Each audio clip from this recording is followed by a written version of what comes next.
오늘 본문의 말씀 의지해서 말씀의 순종의 축복, 말씀의 순종의 축복이라는 제목으로 함께 은혜의 말씀을 나누기를 원합니다. 한 유명한 대학 교수가 암으로 죽어가고 있었습니다. 이제 사형 선고를 받아서 죽음에 임박한 상황 가운데 있습니다.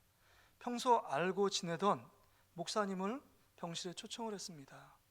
목사님, 내가 정말 수많은 지식, 전문적인 지식을 얻기 위하여 열심히 공부했고 공부해서 학위를 받고 대학 교수가 됐습니다.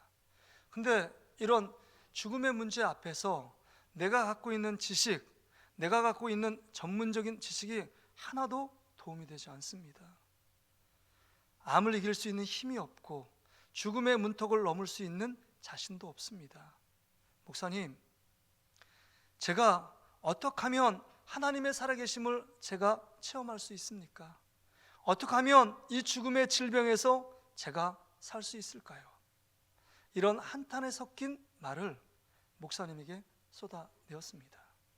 여러분, 이 암으로 죽어가는 이 대학 교수님, 이 교수님에게 가장 필요한 것이 무엇일까요? 지금 말씀을 듣고 있는 여러분에게 가장 필요한 것은 무엇입니까? 여러분에게 진정 여러분의 삶을 풍성케 만들고 여러분 삶이 간절히 찾고 추구하며 정말 내 삶이 가장 필요한 것, 내 삶이 가장 중요한 것은 무엇이라고 생각하고 계십니까? 오늘 본문은 지금 이 베드로를 예수님이 부르시는 장면이 기록되어 있습니다. 누가복음 4장까지는 홀로 수많은 이적과 기적을 행하시는 장면이 기록되어 있고 5장부터 6장까지는 제자들을 불러서 통역하는 이 장면이 기록되어 있는데 이 5장 첫머리에 지금 베드로를 부르는 장면입니다. 베드로는 어부였습니다. 직업이 어부예요. 밤새도록 고기를 낚아 보았지만 그물질 해봤지만 한 마리도 잡지 못했습니다. 아침이 밝았습니다. 아침이 밝아서 그물을 씻고 있는 그 가운데 예수님이 찾아오셨습니다. 그리고 예수님이 두 배 중에 시몬 베드로의 배에 올랐습니다. 올라서 그 부둣가에 있는 수많은 사람들을 향하여 잘 볼 수 있도록, 말씀을 잘 전할 수 있도록 배를 좀 띄워놓습니다. 그래서 수많은 사람들을 보면서 설교할 수 있도록 예수님께서 배를 띄우라고 베드로에게 명령을 합니다. 배가 좀 띄어서 예수님이 말씀을 전합니다. 감동적이고 능력 있는 말씀을 선포하셨습니다. 그리고 수많은 사람 중에 그 배의 주인인 시몬 베드로에게 예수님이 말씀합니다. 정말 밤새도록 그물질했는데 한 마리도 잡지 못한 정말 텅 빈 배로 그 사업하러 가는 실패를 경험한 정말 마음이 힘들고 어려운 베드로에게 예수님이 말씀합니다. 베드로야, 정말 이 그물을 깊은 곳에 가서 내려라 라고 말씀합니다. 이 말씀을 듣고 베드로의 행동을 한번 보세요. 여러분, 여기서 여러분 잘 생각해야 될 것은 이것입니다. 베드로의 직업은 뭐예요? 어부입니다. 게네사렛, 다른 말로 갈릴리, 이 호수, 다른 너무 호수가 크니까 바다라는 말 쓰는데 바다는 아니고 호수였습니다. 그럼에도 불구하고 갈릴리 바다에서 잔뼈가 굵었고 어릴 때부터 지금까지 어부의 일들을 감당했던, 쉽게 말하면 그 분야의 전문가고 그 분야에 가장 지식이 많은 자가 베드로였습니다. 그러니까 베드로는 여러분 어부, 정말 그 그물질을 하는 데 전문가, 베테랑이었고 예수님은 30세까지 무슨 일을 했냐? 목수의 일을 했습니다. 아버지 요셉을 도와서 목수의 일을 했어요. 나무를 만지고 나무를 갈고 그 다음에 책장을 만들고 식탁을 만들고 농을 만드는 것, 이것의 전문가일지도 모릅니다. 그런데 베드로는 갈릴리 바다의 모든 구석구석을 알며 그물질하고 그 다음에 고기를 잡는데 전문가였습니다. 그런데 예수님이 말씀을 전한 이후에 다짜고짜 깊은 데 가서 그물을 던지라 라고 말했을 때 베드로에게 어마어마한 갈등이 생겼을 겁니다. 저거 딱 보니까 낯설고 목수인지는 모르지만 진짜 갈릴리 바다에서 모든 어천 개, 다 지금 말하면 어천 개가 형성돼서 자기가 정말 어부질, 그 어부로서 있는 모든 사람을 다 알고 있는데 어부가 아니잖아요. 낯선 사람이 딱 와서 하나님 말씀은 그럴싸하게 잘 전하는데 가서 깊은 데 가서 그물을 던지라 라고 말했을 때 이 말에 순종할 수 있는 사람이 어디 있겠느냐 하는 겁니다. 깊은 데 가서 그물을 던지라는 말은 지금 베드로의 상황 가운데 세 가지 질문이 생겨요. 세 가지 이유 때문에 던질 수 없습니다. 먼저는 시간이에요. 시간. 고기는요, 대부분 여러분 강릉 앞바다 보세요. 밤에 하얗게 배에 불이 켜져 있잖아요. 고기는 여러분 밤에 잡는 겁니다. 낮이 되면 고기가 다 숨어요. 그래서 낮에는 그물질을 하지 않습니다. 근데 지금 낮이 밝았고 낮에 깊은 데 가서 그물을 던지라 그러는 낮 시간이 문제가 있습니다. 고기가 없어요. 두 번째는 장소의 문제입니다. 장소의 문제. 왜냐하면 깊은 데 가서 고기를 잡으라 했는데 여러분 이 갈릴리 바다는 낮은 데는 20m 정도가 되지만 깊은 데는 이 갈릴리 호수가 200m 이상이 됩니다. 그러니까 깊은 데 가서 그물을 던지라는 것은 고기가 없어요. 그물이 200m까지 밑으로 내려갈 수가 없습니다. 그러니까 고기를 잡을 수 없어요. 잡을 수 있는 확률이 없습니다. 그러니까 그물을 던지라는 장소도 문제가 있는 거예요. 뿐만 아니라 지금 베드로의 상태를 보세요. 밤새도록 그물질을 했어요. 얼마나 지치고 얼마나 힘들었겠습니까?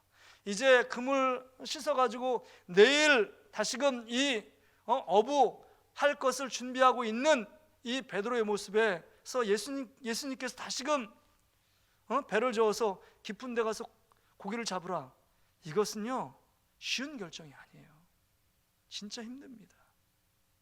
그런데 결론적으로 얘기해서 이런 정말 순종하기 힘들고 이 말씀에 따라 행동하기 쉽지 않지만 베드로는 왜 깊은 데 가서 그물을 던졌느냐 하는 겁니다. 오늘 말씀에 깊은 데 가서 그물을 던졌어요. 그 이유가 무엇이냐 하는 겁니다. 그 이유는 여러분이 잘 아는 것처럼 5절 말씀을 보세요. 5절 시몬이 대답하여 이르되 선생님 우리들이 밤이 새도록 수고하였을 때 잡은 것이 없지만은 말씀에 의지하여 내가 그물을 내리리다. 지금 예수님의 말씀에 의지하여 그 말씀에 순종하여 그물을 내린 것입니다. 그렇게 말씀에 의지하여 그물을 내릴 때 상상 초월하는 일들이 벌어졌습니다. 놀라운 기적이 일어났습니다. 그래서 여기 9절 10절에 보니까 모든 사람이 놀랐고 잡힌 것을 인하여 놀랐고 그 다음에 세베대의 아들로서 시몬의 동업자인 야고보도 또한 요한도 놀랐다는 말이 나옵니다. 이렇게 고기를 잡을 수 없다는 거예요. 이 낮에 이렇게 고기를 잡을 수 있는 일은 없고 밤새도록 그물질했는데 한 마리도 잡지 못했는데 그물이 찢어질 정도로 잡혔습니다. 그래서 한 배가 아니라 옆에 있는 배까지 채울 정도로 어마어마한 만선의 기쁨, 만선의 축복을, 풍성한 축복을 누리는 기적을 경험하게 된 것입니다. 깊은 데 가서 그물을 던졌기 때문에. 왜요? 말씀을 의지해서 순종했기 때문에. 그런 영광, 그런 기적, 그런 축복을 경험하게 된 것입니다. 아마도 베드로의 인생, 베드로 일대기 가운데 이 첫 번째 예수님이 부르는 이 사건, 그의 히스토리, 그의 역사 속에서 아마 절대로 잊히지 못하는 사건입니다. 그래서 예수님을 3번 부인하고 그 다음 갈릴리 바다로 다시 돌아갔을 때 예수님께서 똑같이 처음 부르던 장면을 또 재현합니다.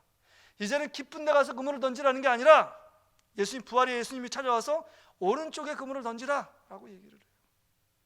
아마 첫 번째 깊은 데 가서 그물을 던진 그 시간이 아마 그 말을 쓸 때 바로 연상이 되었을 겁니다.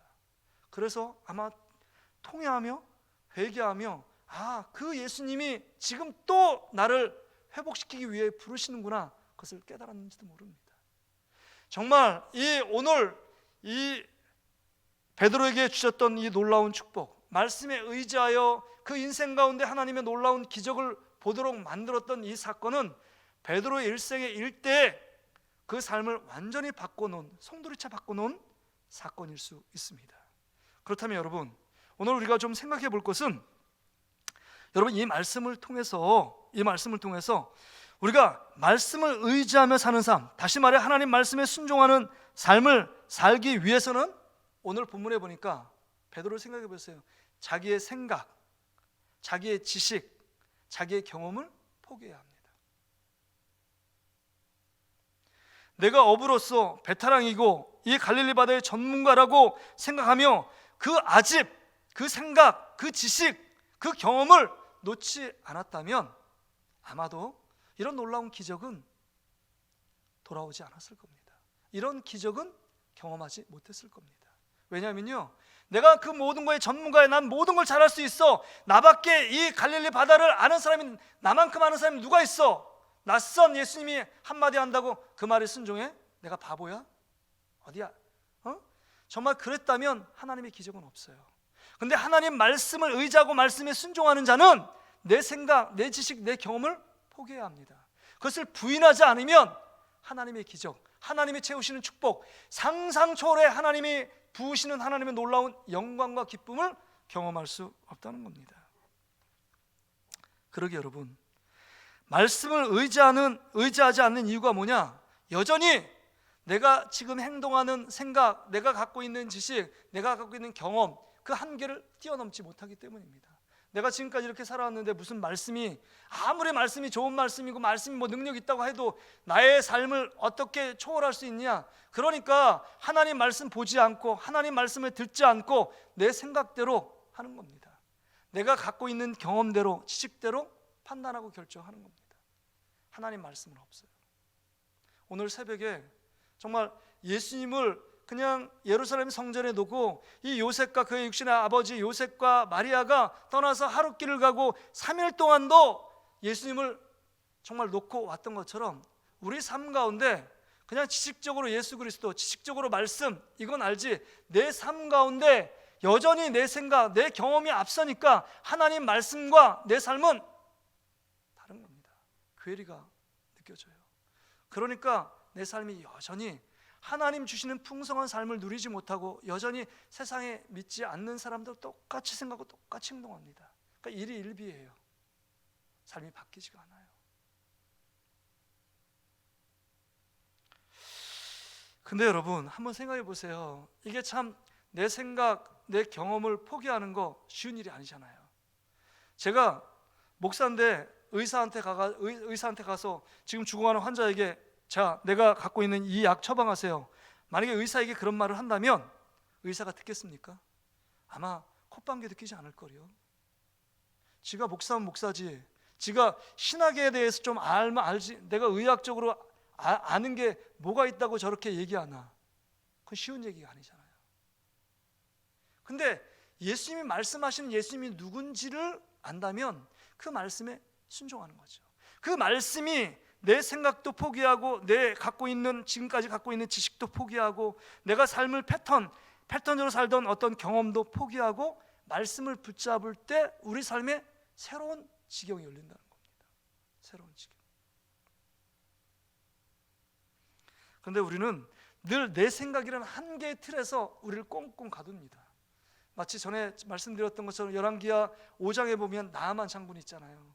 나아만 장군, 정말 장군이 하늘에 떠다니는 새도 떨어뜨릴 만한 권세와 위엄이 있었잖아요. 그러니까 이 엘리사 선지자 딱 와가지고 엘리사가 자기 환부에, 문둥병 환부에 딱 손을 얹고 안수하며 간절하게 기도하며 눈물을 흘릴 줄 알았는데 보지도 않고 그 종한테 시켜가지고 요단강에 7번 내 몸을 씻으라 이렇게 말하니까 얼마나 열받겠어요. 내 생각하고는 전혀 다른 겁니다. 하나님 말씀이 내 생각하고 전혀 달라도 그 옆에 있는 종들이 만류해서 요단강 물에 그 말씀에 순종하며 말씀에 의지하여 순종할 때 하나님의 놀라운 기적이 일어났잖아요. 중요한 것은 우리 삶에 내 생각은 없어, 하나님 말씀밖에 없어, 내 생각은 없어, 오직 예수님이야 라고 말하지만 여전히 내 생각의 틀, 내 생각의 한계 속에 그것을 뛰어넘지 못하는 우리의 삶의 모습을 봅니다. 그러니까 여전히 내 생각에 갇혀 있어요. 내 경험에 갇혀 있습니다. 그러니까 늘 다람쥐 쳇바퀴 돌듯이 돌 수밖에 없습니다. 실패할 사람은 또 실패를 돌아가요. 또 구덩이에 빠지면 또 더 큰 구덩이에 빠지는 우리의 삶의 모습을 볼 수 있습니다. 감히 여러분에게 도전하고 싶습니다. 여러분은 하나님 말씀을 의지하며 살고 있습니까? 아니면 내 생각, 내 지식, 내 경험을 앞세워 살아가고 있습니까? 바라기는 하나님을 의지하며 베드로처럼 순종하는 저와 여러분 되시기를 주의 이름으로 축복합니다. 이것이 우리 삶을 변화시키는 여러분 통로예요. 축복의 통로입니다. 두 번째, 여기서 이 말씀에서 또 생각할 것은 여러분, 나는 지금 무엇을 의지하며 살고 있느냐 하는 겁니다. 돈을 의지하느냐, 건강을 의지하느냐, 내가 갖고 있는 명성, 배경을 의지하며 살고 있는가 하는 겁니다. 지금 베드로는 예수님 만나기 전까지 무엇을 의지했느냐? 그의 삶의 목숨줄이라 여겼던 배와 그물, 그것을 의지하며 살던 사람입니다. 그런데 밤새도록 그물질하고 정말 수고했는데, 조업을 했는데 한 마리도 잡지 못했습니다. 텅 빈 배를 경험해요. 사업에 실패를 한 겁니다. 대박을 꿈꿨지만 쪽박으로 돌아온 것입니다. 그런데 말씀에 의지하여, 말씀에 순종하여 그물을 던졌더니 고기가 그물이 찢어질 정도로 잡혔습니다. 여기서 베드로가 깨달아요. 베드로가 깨달아요.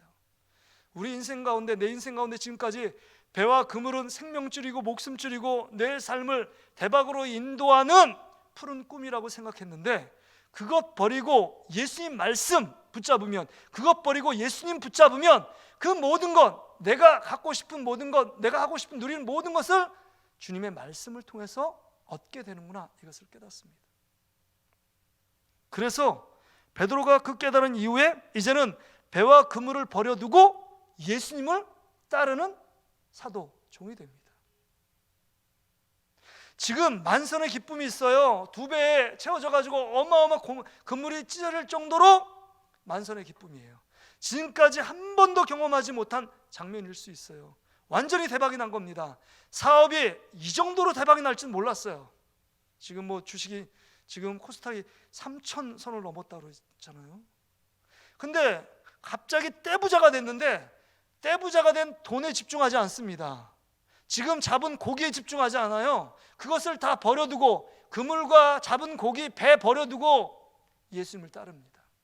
예수님의 말씀만 쫓아가고 예수님만 따라가면 이 모든 건 우리 주님의 말씀을 통해서 온다는 걸 깨달은 베드로가요, 가장 좋은 것, 가장 필요한 것이 누구냐? 예수님이라는 사실을 알게 돼요. 그러기에 고기에 배를 버려두고 예수님을 따라갑니다. 그렇다면 여러분은 누구를 의지하고 있느냐 하는 겁니다. 베드로는 말씀에 의지했어요. 말씀에 의지했다는 건 예수님을 의지하고 나간 겁니다. 말씀의 핵심은 예수님 아닙니까? 66권의 말씀의 주제가 예수님이에요. 그러니까 말씀을 의지한 건 예수님을 따르기로 결단할 때 그 삶이 정말 상상할 수 없는 하나님의 풍성한 복을 누리게 된 겁니다. 자기의 생각, 자기의 의지, 자기의 한계를 뛰어넘는 일을 경험하는 겁니다. 우리가 그렇잖아요.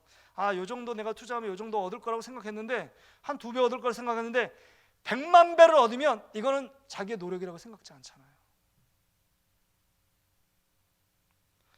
그러니까 지금 말씀을 의지하며 사는 것이 내 삶에 가장 급하고 가장 중요한 거라는 사실을 베드로가 깨달은 겁니다. 이 사건을 통해서. 하나의 단순한 사건, 정말 쪽박에서 대박을 쳤다, 물고기 2배 그물이 찌렁도 잡았다, 이 문제가 아니라 베드로의 일생 가운데 말씀을 의지했더니, 이 말씀 한 절을 의지했더니 내 삶에 이렇게 채우시는 예수님의 모습, 이 하나님의 축복을 경험하고 나서 그의 삶, 그의 생각, 그의 고정관념, 그의 가치관이 변화됩니다. 조그만 그 안에 갇혔던 그 한계 상황을 완전히 그물이 찢어질 정도로 선입관이 깨지고 고정관념이 깨지고 가치관이 깨지는 순간이에요. 또한 여러분, 말씀을 의지하며 나갈 때 여러분, 이 베드로는 내가 누구인지를 정확히 알게 되는 겁니다. 처음에 예수님을 선생님이라고 얘기해요. 근데 여기 8절에 보니까 예수님을 이제는 뭐라고 얘기하냐? 주여라고 얘기합니다. 그래서 시몬 베드로가 이를 보고 예수의 무릎 아래 엎드려 이르되 주여 나를 떠나소서 나는 죄인으로소이다, 이렇게 고백해요. 주여, 이제 주님, 이 세상의 창조자 되시는 주님은 예수님이십니다.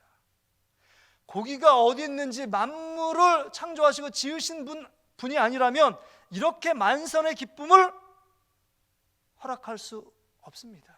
만선의 기쁨을 누리도록 만드실 수 있는 분은 예수님, 당신 한 분뿐입니다. 이렇게 고백하는 거예요. 여러분, 말씀을 의지하고 말씀 앞에 돌아갈 때 내 자신이 누구인지를 정확히 알 수 있습니다. 그래서 여러분, 말씀을 통해서 은혜를 경험한 사람은 내가 어디서 와서 어떻게 살아야 되고 어디로 간다 이걸 압니다. 근데 예수를 알지 못하는 우리 청년들, 학생들은요, 내가 어떻게 살아?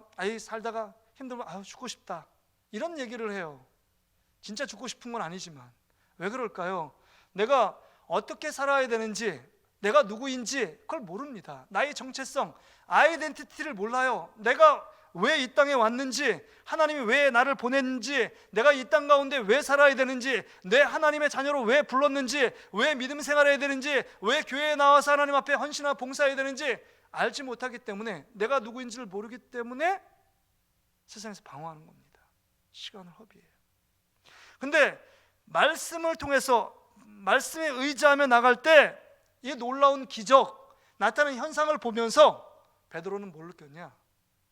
내가 누구인지를 알았습니다. 정확하게.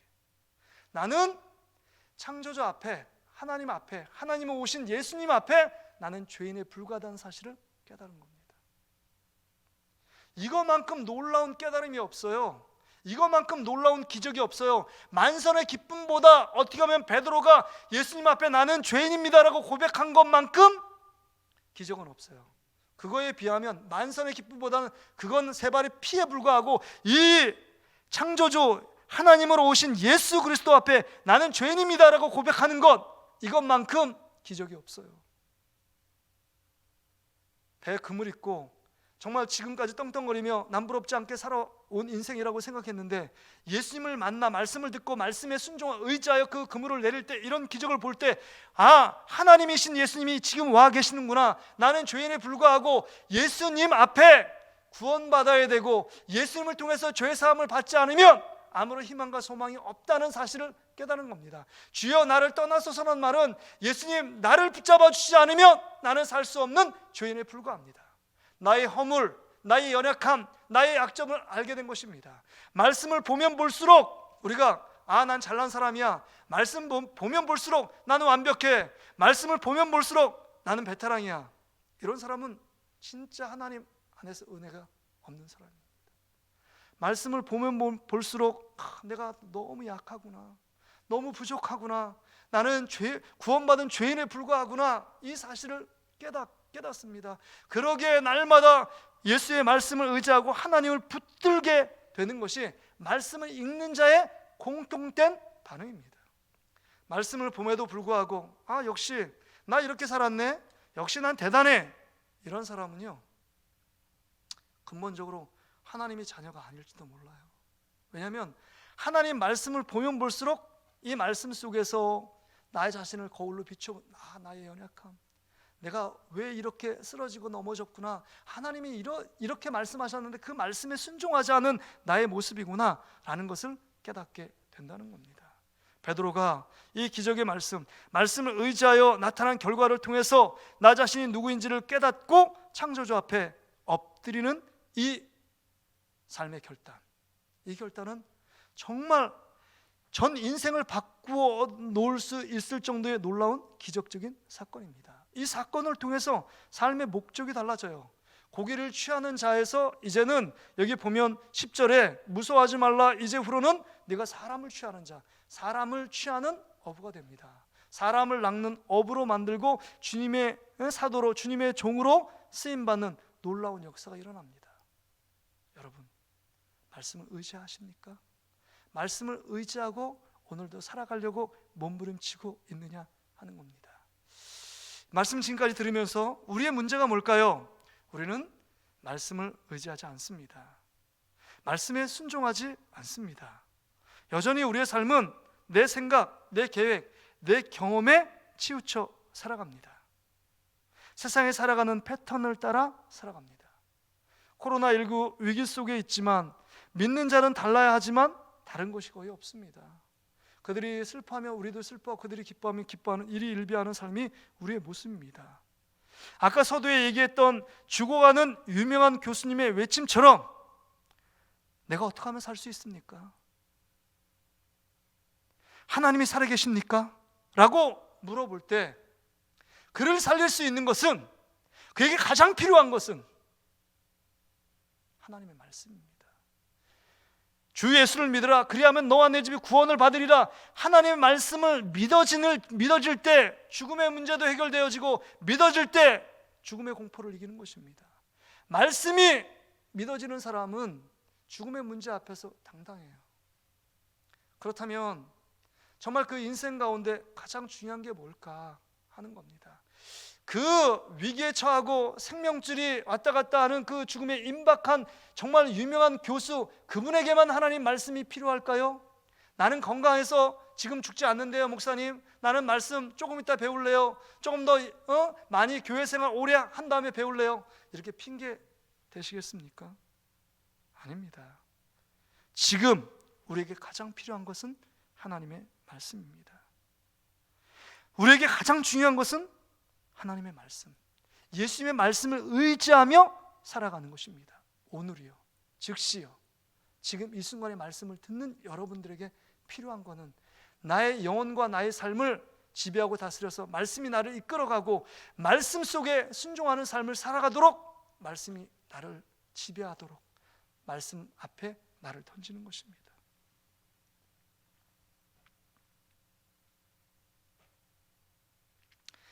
우리 안에 말씀이 풍성하면 고난도 이기고 무엇인가 마음이 든든하고 담대함이 생깁니다.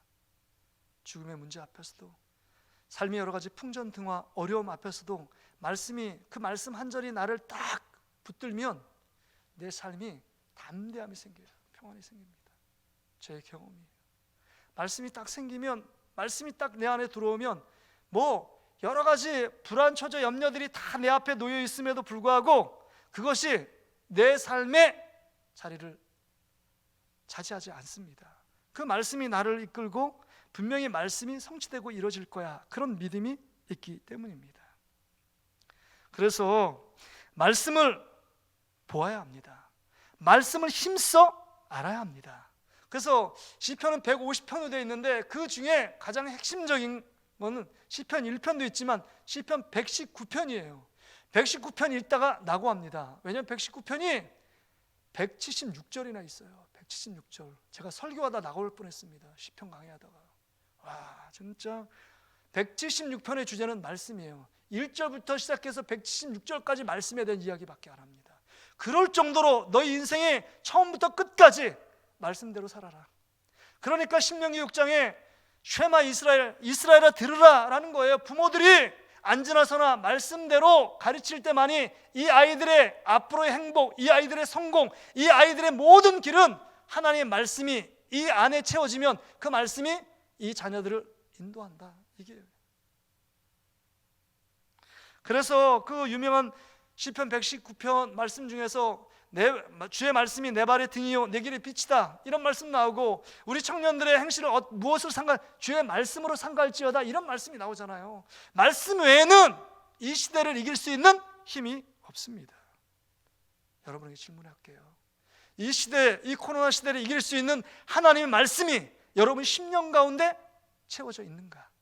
하나님의 말씀이 여러분 10년 가운데 한 절이라도 말씀을 붙들고 살아가고 있는가 하는 것입니다. 오늘 찬송가 199장을 불렀습니다. 어머님의 무릎 위에 앉아서 늘 듣던 말, 이렇게 들었던 분들은 참 행복한 분들입니다. 어머님이 늘 무릎 위에 앉아서 정말 하나님 말씀을 읽어주고 찬송을 불러준 자녀라면 그건 축복된 자녀입니다. 그렇게 불러준, 그리고 말씀을 읽어준 대표적인 인물이 있습니다. 그 사람은 여러분 아브라함 링컨의 어머니입니다. 늘 아브라함 링컨의 어머니는 가난했지만 말씀을 읽어주었어요. 아브라함 링컨에게. 그리고 죽음의 직전에 성경책 한 권을 주면서 너 이 말씀대로 살아라, 이게 마지막 유언입니다. 여러분 잘 알잖아요. 그래서 워싱턴 DC에 가면 이 아브라함 링컨이 다녔던 교회에 여러분 그 박물관에 이 아브라함 링컨의 성경책이 게시되어 있대요. 근데 이 아브라함 링컨이요 늘 말씀을 갖고 살아라니까 주머니에 그 말씀을 늘 넣고 다녔대요. 그러면 시시때때로 말씀을 막 봅니다. 항상 말씀을 봤어요. 근데 이제 점점 자라서 링컨이 성인이 됐습니다. 성인이 됐는데 늘 이제 가방 속에나 아니면 주머니 속에 말씀을 넣고 다녔는데, 다른 사람 볼 때 그거 늘 낙방하고 낙선하고 실패하는 이 아브라함 링컨이 자살하려고 칼을 넣고 다니지 않나? 주위 사람이 우려의 목소리로 근심 걱정으로 바라보던 자들이 참 많았대요. 왜냐하면 수없는 실패가 여러분 아브라함 링컨에게 있었기 때문입니다.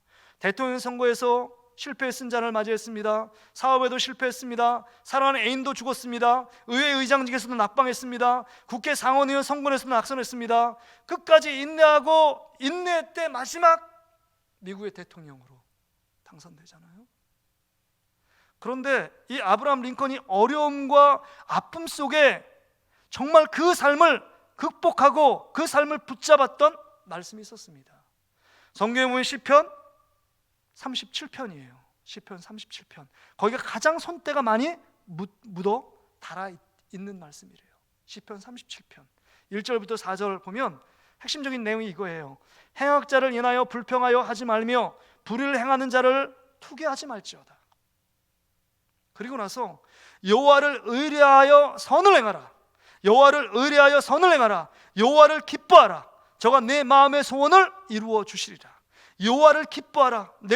저가 내 마음의 소원을 이루어 주시리라. 이 말씀 붙잡고 고난과 어려움 속에서도 자기를 음해하고 자기를 모함하고 힘들게 하는 사람 속에서도 든든히 그 안에 견뎌 있었고, 실패와 낙선과 낙방을 밥 먹듯이 하는 그 상황 속에서도 자기를 포기하지 않고 주님을 의지하고 선을 행할 때 하나님께서 그 마음의 소원을 이루어 주었다.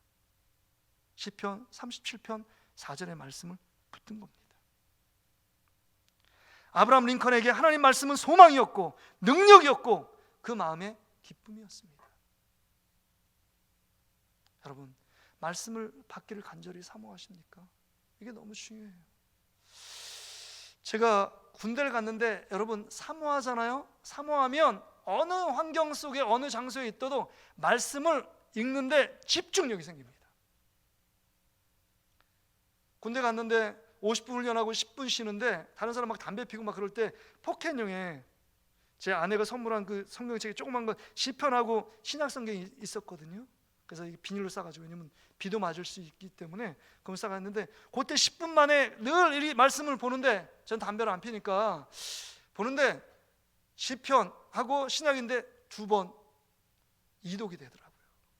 근데 그 순간에 아주 집중력하고 말씀이 달콤하고 그 말씀 속에 이 어려운 훈련 속에도 위로가 되고 힘이 되는 게 하나님의 말씀이었기 때문에 말씀을 자꾸 손이 가요. 손이 가요. 손이 가. 새우깡에 손이 가는 게 아니라 하나님 말씀에 손이 가는 거예요. 그러니까 이 10분의 그 시간이 너무 좋은 거예요. 막 기다려져요. 말씀을 보니까 어려운 훈련이 어렵지가 않아요. 그 말씀이 내 삶이 되니까요. 여러분, 바라기는 우리 동신교회 모든 성도들이 말씀의 그 기쁨, 말씀을 배우며 말씀을 읽으며 말씀이 나를 이끌어간다, 말씀이 내 삶이 되었다, 이런 고백의 역사들이 수많은 간증으로 일어나기를 주의 이름으로 축복합니다. 이제 여러분 2021년 우리 주제가 주의 몸된 교회를 사랑하라예요. 하나님이 저에게 주신 말씀이잖아요. 그래서 주의 몸된 교회를 사랑하는 게 추상적이라 그랬잖아요. 주일날 첫째 주일 말씀.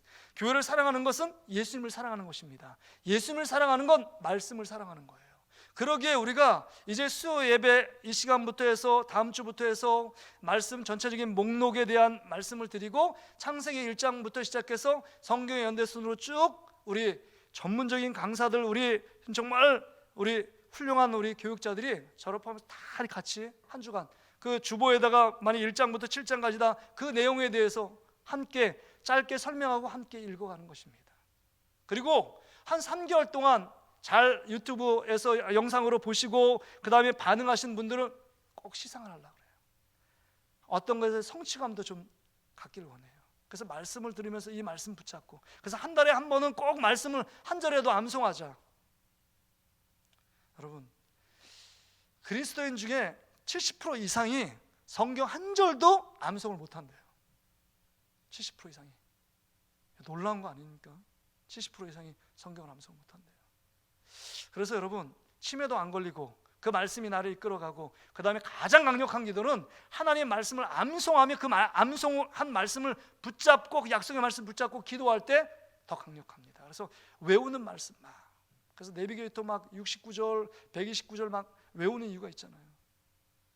제가 잘 가는 그 치과 집사님은 목동에서 부천까지 오정동까지 가는데 한 1시간인가 2시간 정도 걸어갔대요. 아침에 걸어가는데 어떻게 걸어가냐고, 너무 힘들지 않냐고. 목사님, 저는 한 259절에서 1009절 259에서 한 509절을 늘 암송하며 가니까 몇 번 암송하다 보면 뭐 거기 병원에 제가 도착했는지 모를 정도로 그냥 옵니다. 말씀을 자꾸 한 절을 쓰고 그 차 앞에도 말씀 한 절을 써 있고 계속 암송하니까 자기가 60이 넘었는데도 생각이 또릿또릿하대요. 여러분, 이제 우리가 하나님 말씀, 교회를 사랑하는 것은 예수님을 사랑하는 것이고, 예수님을 사랑하는 건 말씀 사랑입니다. 근데 말씀을 사랑하지 않는다, 거꾸로 말하면 예수님도 사랑하지 않고 교회와 예수님은 동일인데 이 주의 몸된 교회도 사랑하지 않는 거예요. 그러게 여러분, 말씀을 사랑하는 것, 이게 우리 삶을, 베드로 보세요, 어마어마한 축복의 길로 하나님 그 인생을 송두리째 바뀌고 그 인생 가운데 정말 잊지 못하는 놀라운 기적으로 역사했던 것처럼, 여러분, 이제는 정말 우리가 하나님의 말씀 가운데 들어가는 저와 여러분 되시기를 주의 이름으로 축복합니다. 그래서 이제 여러분, 우리 인생 2021년이 시작됐잖아요. 닻을 대고 배를 생각해 보세요. 빈 배에 있었습니다. 근데 예수님이 그 빈 배에 탔습니다. 예수의 말씀을 선포했어요. 그 말씀대로 순종했는데 그 안에 어마어마한 것들이 가득 채워졌습니다. 2021년 시작은 빈 배처럼 시작할지 모르지만, 여러분, 연말에 성구영신 예배 드리기 전에 어마어마한 축복들이, 이런 축복이 있었다고 정말 성구영신 예배 드리기 전에 줄 서서 1시간 2시간 간증하는 놀라운 역사가 일어났으면 너무 좋겠습니다. 이것이 꿈이 아니라 현실이 되고 우리 삶 가운데 하나님이 행하신 놀라운 증거들이 나타나 정말 고백하고 주님을 높여드리고 간증하지 않으면 못 베길 정도로 우리 삶에 그런 기적과 흔적이 일어나기를 주의 이름으로 축복합니다.